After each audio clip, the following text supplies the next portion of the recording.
Hello, welcome to 8.9 News. I'm Finlo Costain. Castle Howard in North Yorkshire has announced the creation of the Bog Hall Habitat Bank, a large-scale 30-year restoration and rewilding project on 440 acres that will provide high-integrity nature shares listed by the Environment Bank.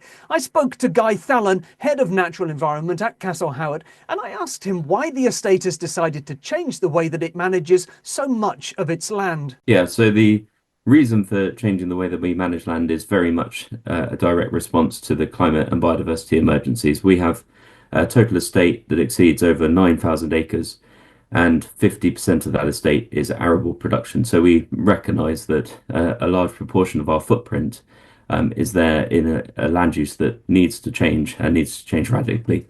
So we've been looking at a landscape succession plan for the estate to see how we change farming and where we take land out of production, and how we start to kind of look and think about that landscape as a functioning ecosystem across the whole. What was the land earmarked for the Habitat Bank previously used for, and why did you choose that land in particular? Yeah, so the Bog Hall Habitat Bank constitutes about, it's 440 acres. It's about 5% of that total estate.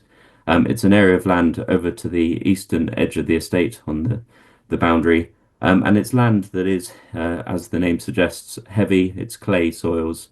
It's tricky to farm. It's marginal farmland, requires a lot of inputs to get not very much output out.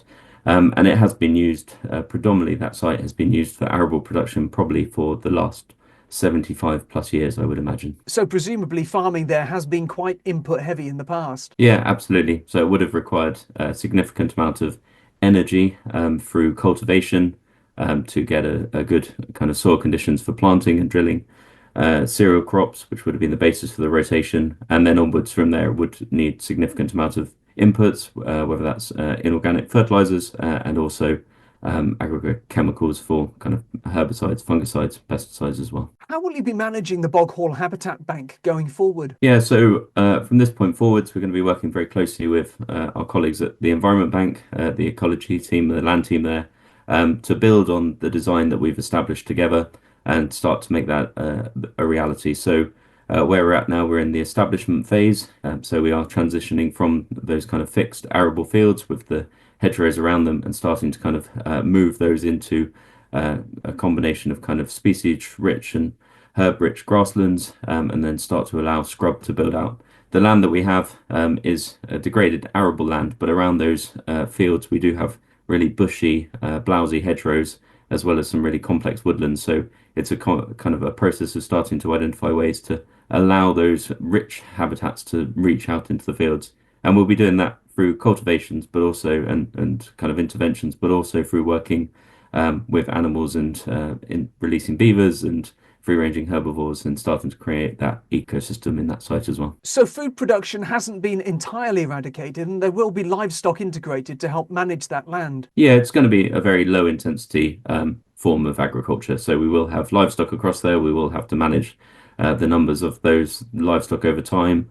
There are areas of the project area where we'll be planting orchards as well. So there will be produce coming off that site, but in a very low intensity way. The priority is for nature. How many nature shares do you expect to create within the Bog Hall Habitat Bank, and who are they going to be sold to? The project is slightly different from conventional kind of habitat type projects. So we're working with Environment Bank over the course of the project.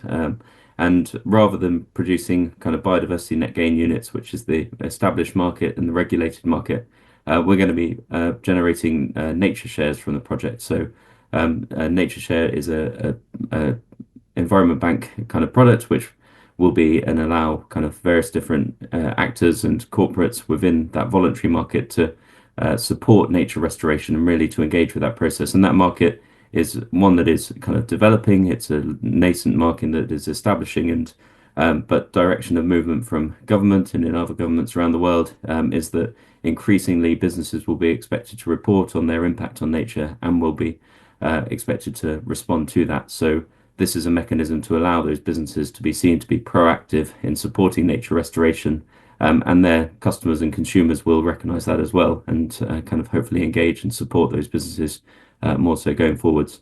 In terms of the units coming from the site, yeah, it's the total value for the project is expected to be about £30 million over its lifetime. And within there, about a 200% uplift in biodiversity over that time as well. Now, globally, the voluntary nature market is highly variable in terms of the cost and the size of shares. Do you yet have a sense of the prices and the sizes of your shares, or will that be determined by the market in due course? Yeah, so I think within the project area and going down the route of taking more of a kind of rewilding approach in how we'll be managing it with those herbivores and beavers means that there is a little more uncertainty in terms of what game will establish and what will happen. We do recognize that things like beavers are experts at creating habitats, so the richness of those habitats should be better than if we were to do it ourselves.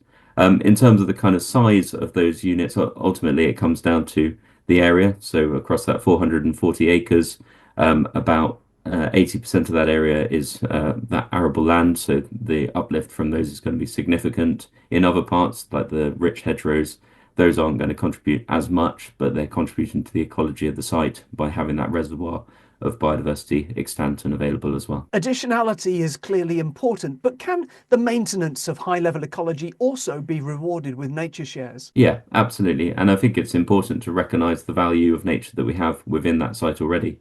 Within the woodland, we have a site of importance for nature conservation, a sink, as they're known. So there's a woodland parcel which is very complex, very rich, and that's right in the middle of the project area. So these are features that just need to be managed carefully and sensitively, and will only improve by having surrounding habitats that are improving as well. It is ultimately based on the baseline assessment of those habitats and where that baseline comes out as. So from an arable field, which has been in continuous arable production, that's going to be a low baseline because you have very limited diversity within there. You'll have the single crop or stubble from a fallow. And then alongside that, you'll have the kind of degraded nature of having cultivations and nutrients on there enhanced as well. So yeah, maintenance can be paid for existing rich habitats, but provided there is kind of uplift and that additionality available within there as well. The nature units are going to be listed as part of the Environment Bank stock. How did that relationship come about? Yeah, so the relationship came from where Castle Howard effectively started this journey. We undertook a natural capital assessment with Ferro Science, who are based just outside of York, so nearby to Castle Howard, and that allowed us to look at the estate as a whole, look across that 9,000 acres, and start to kind of identify which parcels were suitable to progress. At that time, Ferro were working with the Environment Bank, supporting with some of the technology that they'll be using for monitoring, as well as kind of working on how to evidence the integrity of those credits.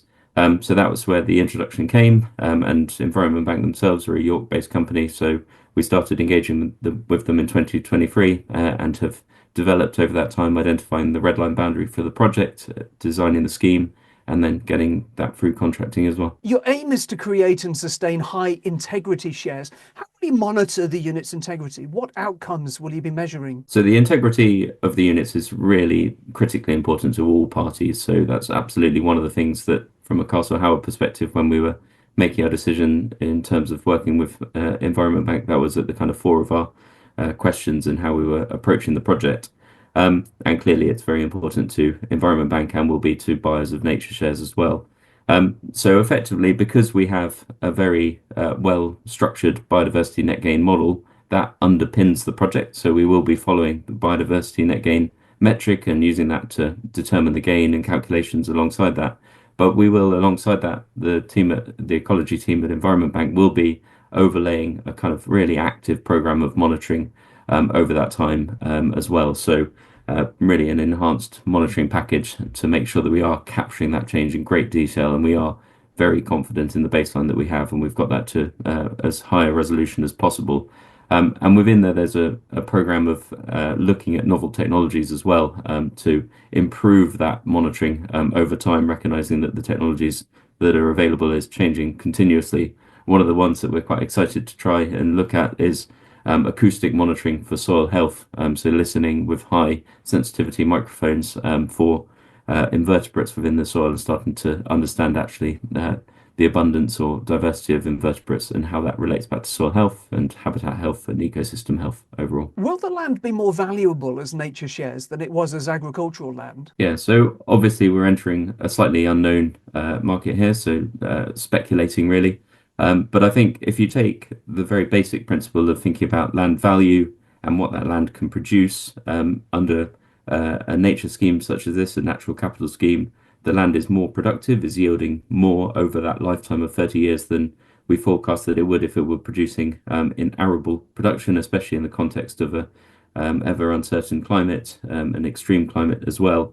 But I think if you take away and look at a non-monetary kind of perception of value as well, the site will be significantly more valuable to society as a whole by being a nature-based project and restoring nature and providing that richness of biodiversity in a large-scale project within North Yorkshire. But from a business perspective, this diversification is important in terms of creating financial resilience for Castle Howard as well. Yeah, absolutely. So it's very important for us to look at that kind of diverse portfolio and to support the kind of primary mission for the estate, which is the restoration of the built and natural heritage of the estate. And within there, looking at options that allow us to do that in a way that is long term and is stable is very important.